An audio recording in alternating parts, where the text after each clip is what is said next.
किराएदारों का विभिन्न पुलिस को न देना पड़ा महंगा। सांबा पुलिस अभियान के तहत 9 मामले किए गए। जिला मजिस्ट्रेट ने किराएदारों का सत्यापन किया था अनिवार्य।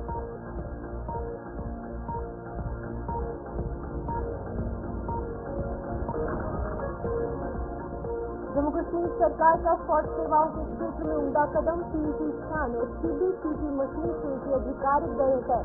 किम्स को छोड़कर अन्य सरकारी अस्पतालों के लिए तय की गई दरें। आर्थिक तौर पर कमजोर मरीजों को इलाज के लिए मिलेगी बड़ी राहत।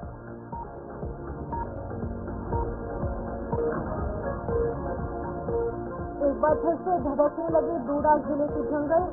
काशीगढ़ के जंगलों में संदिग्ध परिस्थितियों में आग। पहाड़ पर बसे लोगों को सता रहा जान माल का नुकसान का डर। धुएं से कई इलाकों में वातावरण होने लगा प्रदूषित।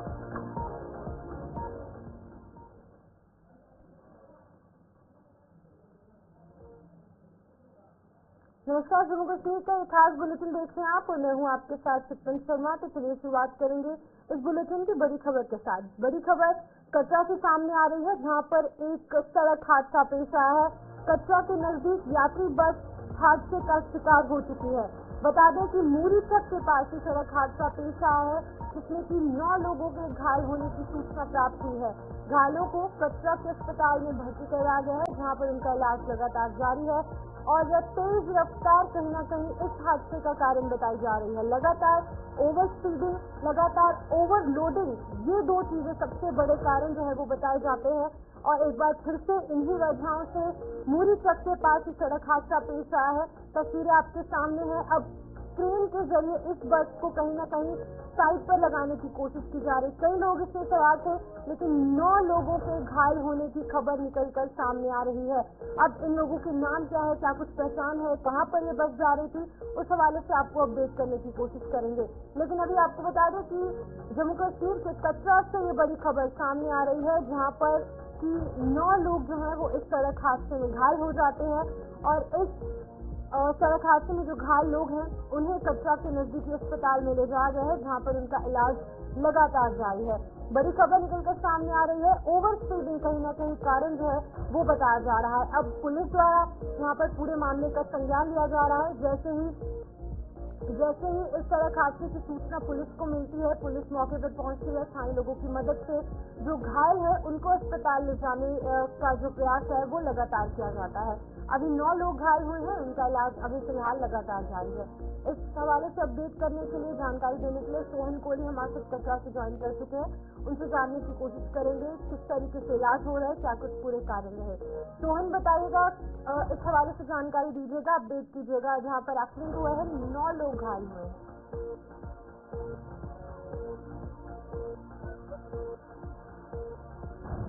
यहाँ पे डेली बस सर्विस चलने वाली कटरा जम्मू चलने वाली बस सर्विस, जिसका नंबर JK02BB 2577 गाड़ी का नंबर है। और ये गाड़ी डेली कटरा और जम्मू के बीच में चलती है। इसमें लगभग 40 के करीब यात्री सवार थे, जिसमें तेज रफ्तार की वजह से जो गाड़ी जो सड़क से ही पलट जाती है और जिसमें 9 यात्री जो घायल हो जाते हैं।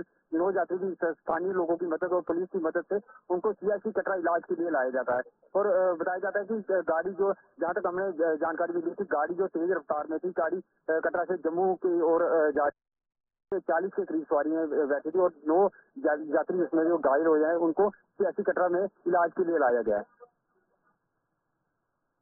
ओवर स्पीडिंग ही कारण बताया जा रहा है। क्या कुछ लगता है कि ओवर स्पीडिंग, ओवरलोडिंग की वजह से कई लोगों की जान जा सकती है? अभी हालांकि इस बस का उतना भीषण सड़क हादसा नहीं पेश आया, अभी 9 ही लोग घायल हुए, लेकिन काफी बड़ा सड़क हादसा हो सकता था, कई लोगों की जान जा सकती थी। जी बिल्कुल, हमने जब स्थानीय लोगों से बात करने की कोशिश की तो उन्होंने बोला कि गाड़ी जो काफी ज्यादा तेज रफ्तार में थी और गाड़ी बहुत ही ओवर स्पीड में चल रही थी।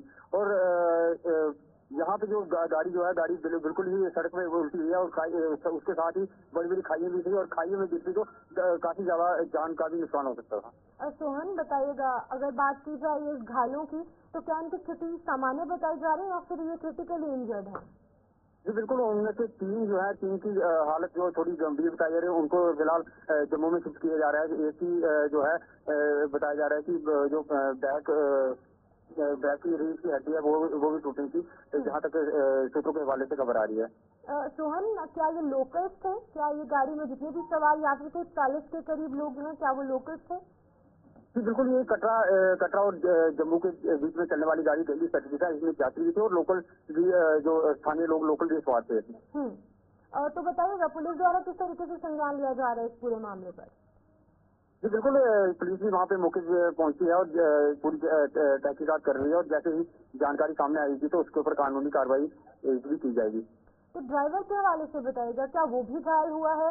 क्या उससे पूछताछ की गई? क्या उस पर कोई कड़ी जो यहाँ पर काम है किया जा रहा है, क्या उसको गिरफ्तार किया गया, यहाँ पर उसका संज्ञान लिया गया?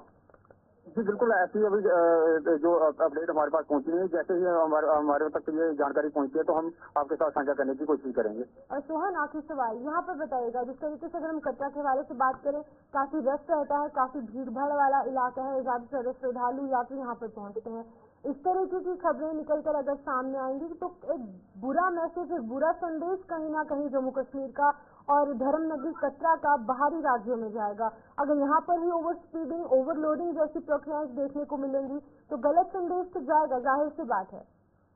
जी बिल्कुल सही बोला आपने। यहाँ पे जो रोड है कटरा और पठानकोट और कटरा के बीच में जो 6 लेन का रोड चल रहा है, वहीं कहीं ना कहीं रास्ता भी खराब है और यातायात पुलिस को भी इस चीज को लेकर ध्यान रखना चाहिए कि जगह जगह पे नाके लगाए जाए और जो भी ओवर स्पीड करता हुआ दिखे उसके ऊपर कड़ी कार्रवाई की जानी चाहिए। ठीक है सोहन, बहुत बहुत शुक्रिया तमाम जानकारी देने के लिए। सोहन कोहली कटरा से अपडेट कर रहे थे, जहाँ पर एक भीषण सड़क हादसा पेश आया है। कटरा के नजदीक मूरी चक के पास ये सड़क हादसा पेश आया जिसमें कि 9 लोग जो है वो घायल हुए हैं और ये बताया जा रहा है कि 40 से अधिक लोग इस बस में सवार थे और तेज रफ्तार इस सड़क हादसे का कारण बताया जा रहा है, जहां पर कि ओवर स्पीडिंग और ओवर लोडिंग जैसे काम यहाँ पर ड्राइवर्स द्वारा किए जाते हैं, जिसकी वजह से कि कई जो कीमती जाने हैं उनका नुकसान हो जाता है। लेकिन अभी फिलहाल 40 लोग इस बस में सवार थे, केवल 9 लोग जो है वो घायल हुए, जिनका इलाज अभी कटरा के स्थानीय अस्पताल में किया जा रहा है। 3 लोगों की सिचुएशन काफी क्रिटिकल है, लेकिन अभी उनका इलाज लगातार चिकित्सकों द्वारा जारी है।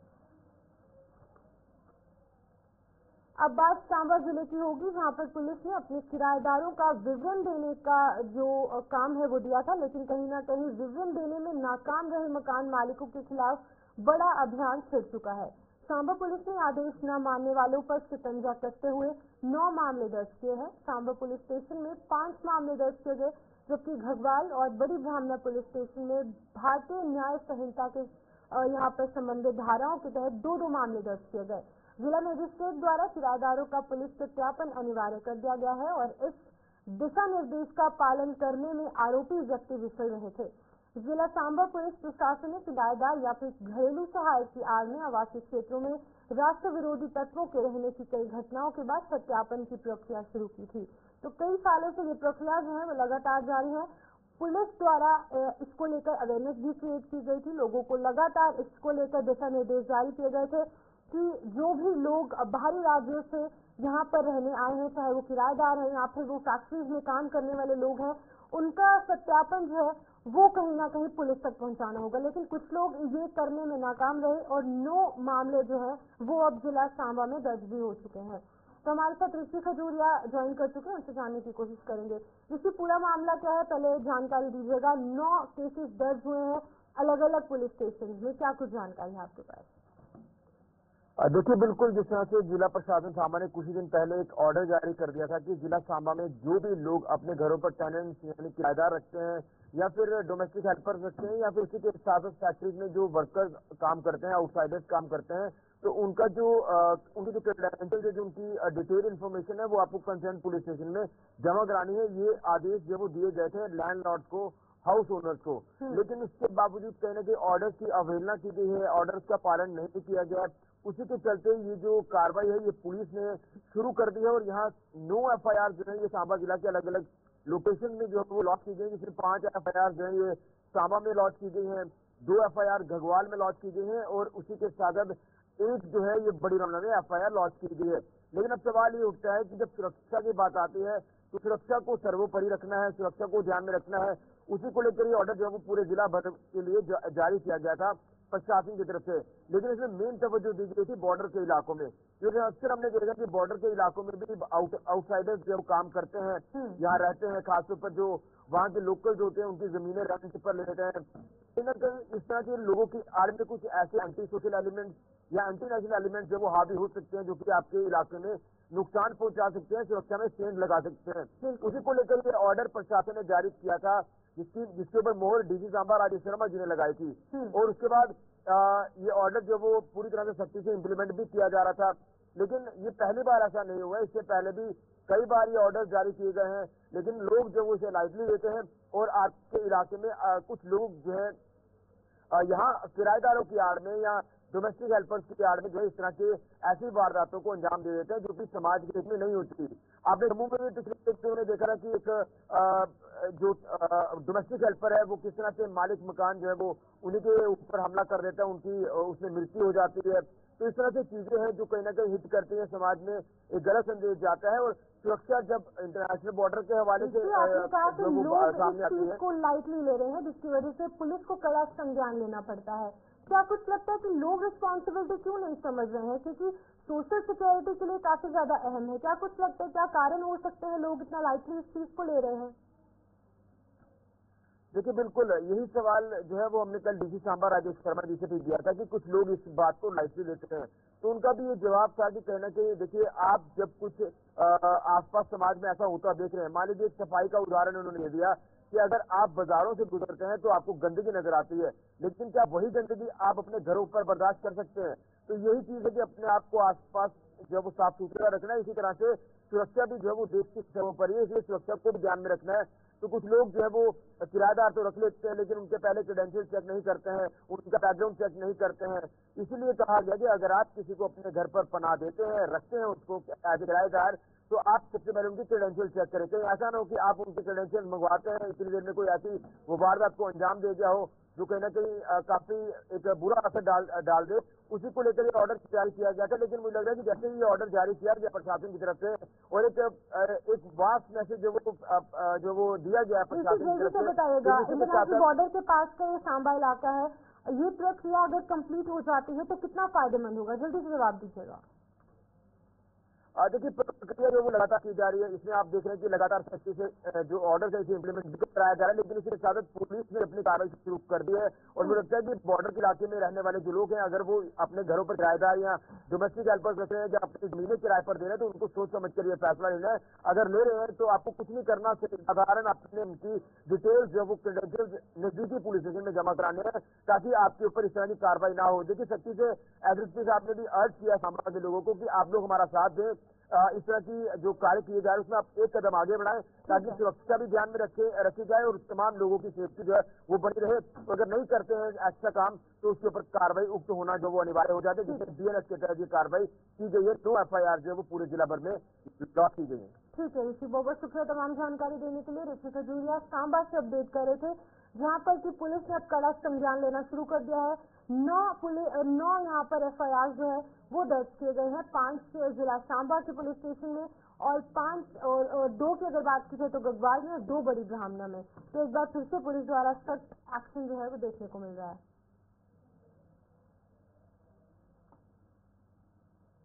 तो चलिए आगे बढ़ेंगे। जम्मू कश्मीर में सरकार ने स्वास्थ्य सेवाओं के क्षेत्र में एक उम्दा कदम उठाया है। सरकार ने श्रीनगर क्षेत्र के शेर Kashmir institute of medical sciences को छोड़कर स्वास्थ्य और चिकित्सा शिक्षा विभाग के सभी सरकारी अस्पतालों और स्वास्थ्य संस्थानों के लिए PET स्कैन और CBCT मशीन शुल्क की आधिकारिक दरें तय कर दी है।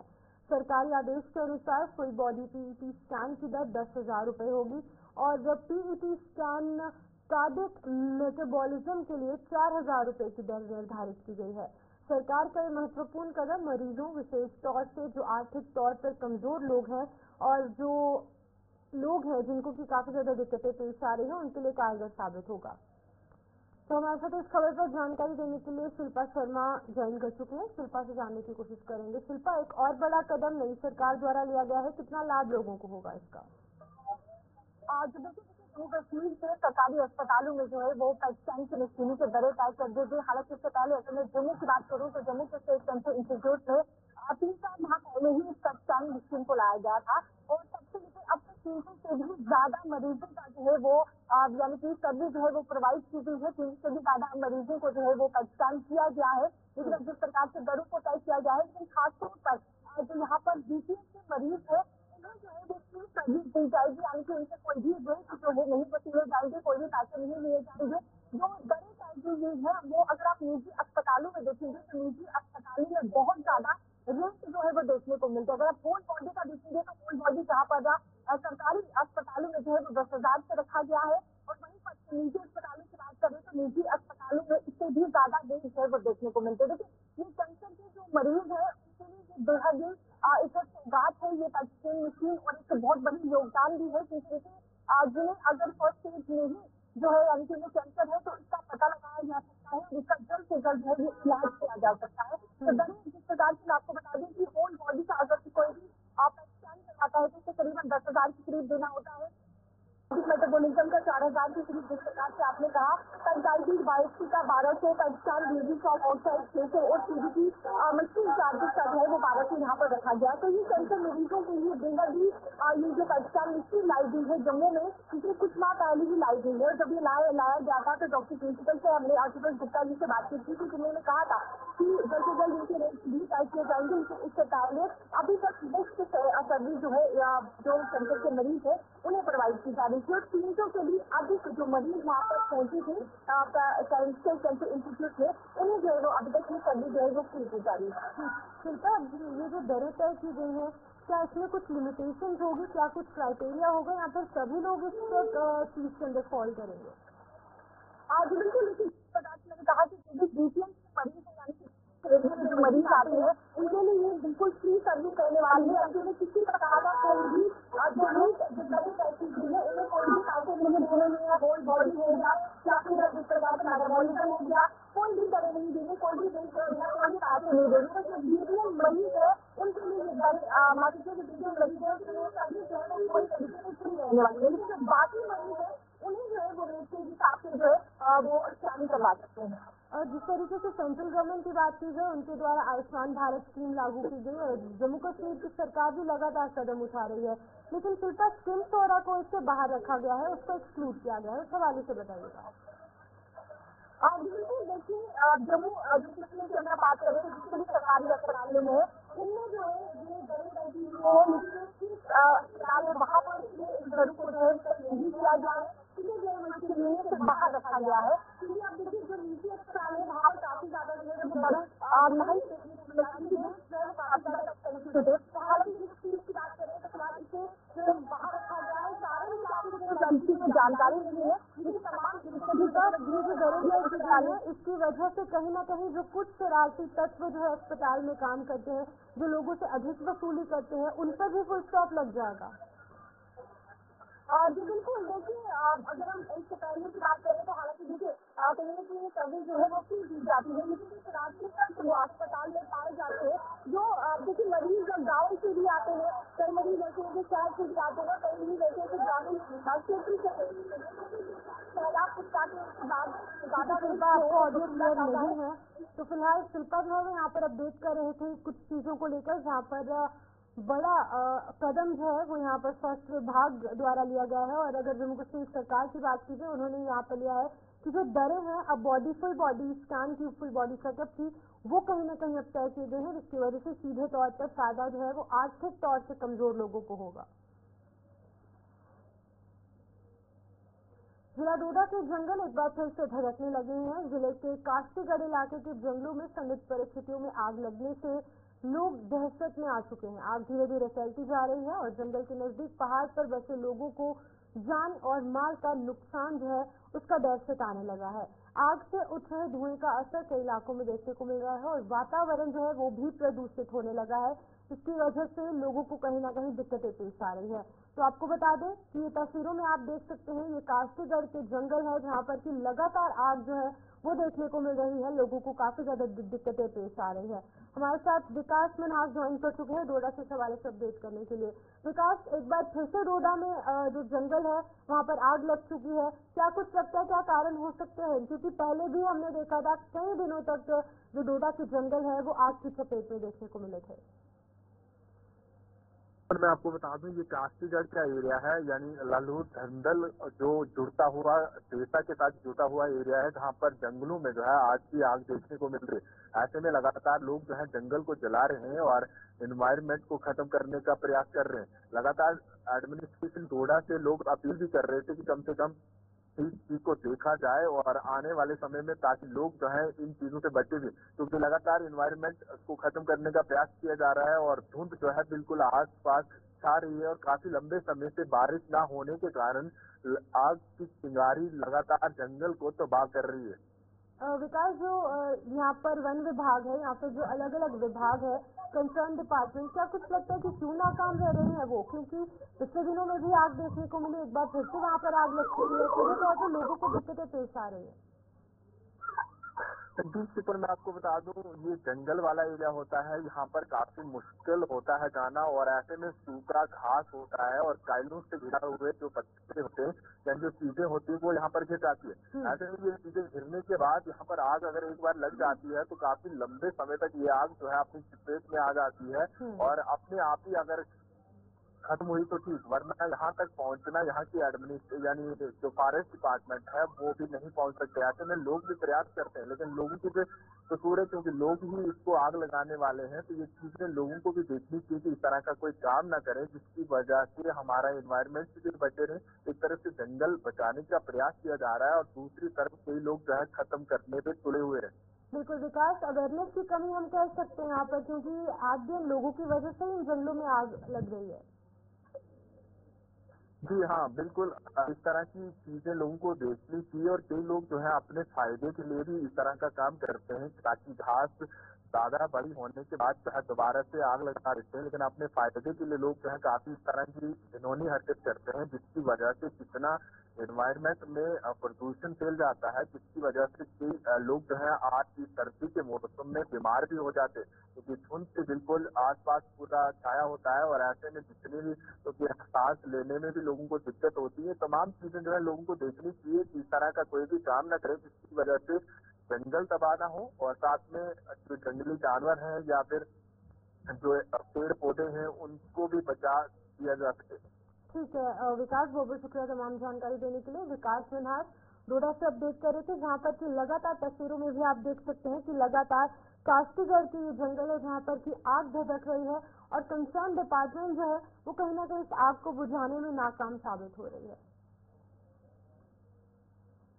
तो चलो फिलहाल अभी के इस बुलेटिन में इतना ही। मुझे दीजिए इजाजत और आप बने रहिए गुलिस्तान न्यूज़ के साथ।